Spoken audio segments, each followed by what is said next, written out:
Whether you're a fresh graduate who's looking for the first dream job, or you're an experienced person who's looking to switch to a different role, it is very important to have an effective resume in order to win an interview for that next job for you. I'm purposely using the word win here because it is quite competitive to even win an interview when it comes to applying, particularly to top companies or organizations. So that's where this video would be useful for you because it is aimed to help you make a winning resume.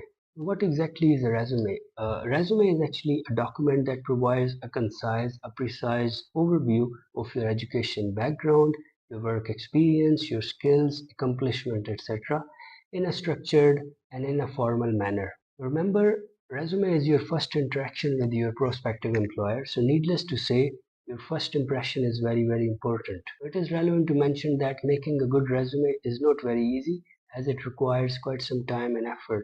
This video is aimed to make this process easier for you, hopefully. And the stuff I'm going to talk in this video is based on my own experience of writing a resume that helped me win interviews in top organizations worldwide.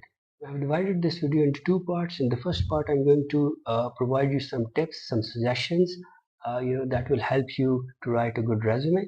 Then in the second part, I'm going to discuss the structure of a good resume.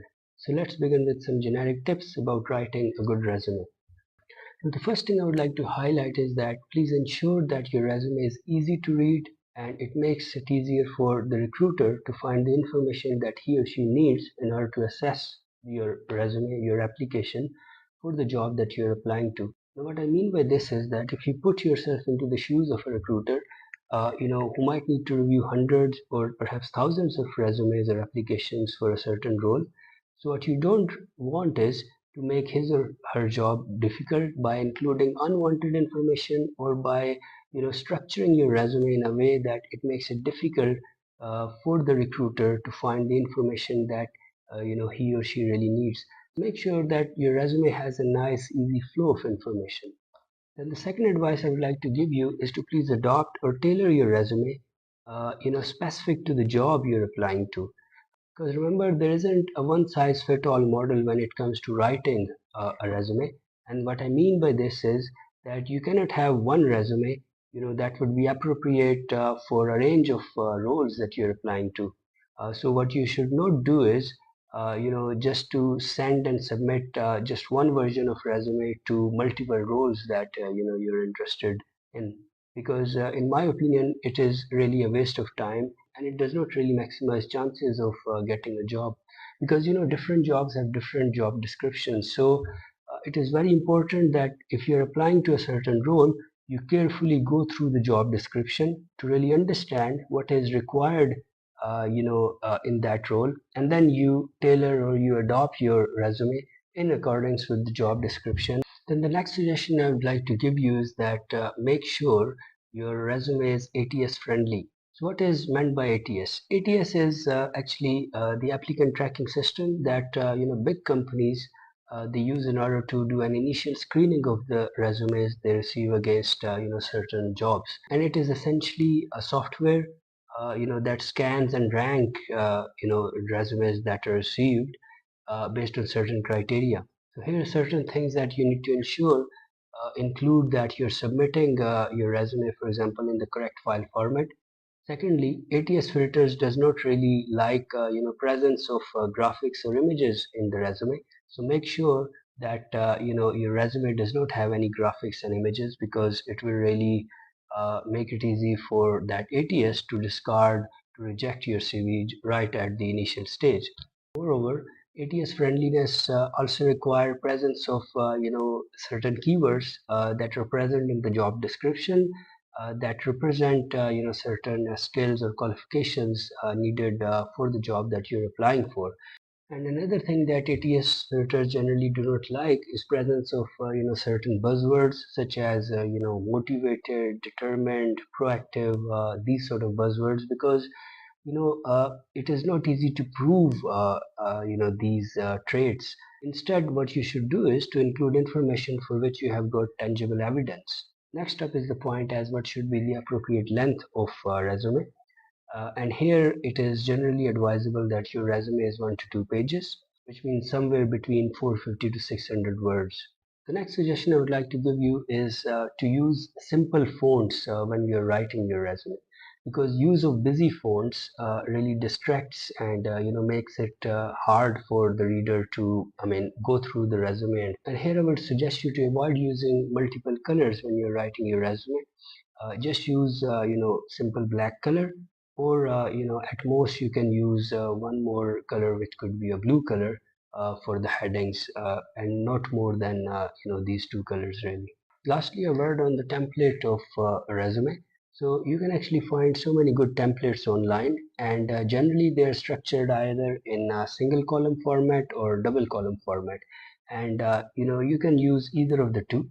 So the important thing is that as long as you're incorporating the suggestions that I have described earlier, you can use any appropriate template. So now we move to the second part of this video that focuses on the structure of a resume.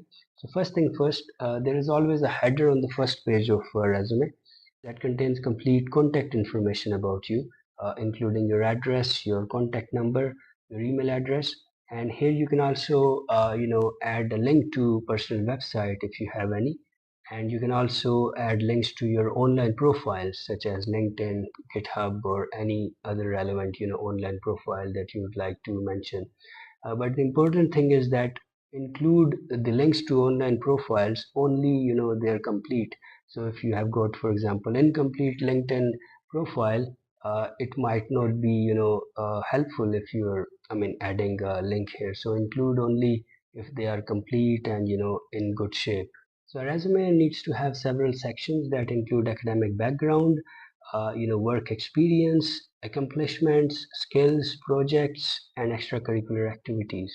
There isn't any hard and fast rule as what should be the sequence of these sections, and it really varies from person to person, and one needs to tailor it based on one's strengths. So let's now go through each of these sections one by one. The first one is the academic background. Here you need to list your education qualifications, preferably in reverse chronological order. And for each qualification, you need to write complete information such as the name of a school, college, or university from which you got that qualification from, the title of the degree or the course, or the qualification that you got, the duration of study, and the grade or GPA or marks that you have obtained. And the next section is the work experience, and again you need to list all your work experience, preferably in the reverse chronological order. And for each role, you need to provide complete information such as the position you held, name of the company or organization, the time period for which you held that position, and also provide a brief overview of the description of the responsibilities that you held in that role. And here you can also mention about any tools that you learned or used, and also some algorithms or some systems that you might have developed. The next section is about achievements, and here you can list your academic and non-academic achievements. By academic achievements, I mean any scholarships that you might have obtained, any funding that you might have received, any awards that you have obtained. All this information, all these achievements you can list here. And additionally, you can also add non-academic achievements. For example, something you might have won or obtained in sports or any other extracurricular activities. Then moving on to the skills section, and here you can include wide-ranging skills. For example, software skills that you might have, particularly if you're applying for technical or software roles. And here you can add the programming languages that you are well familiar with, such as C++, Java, or likewise.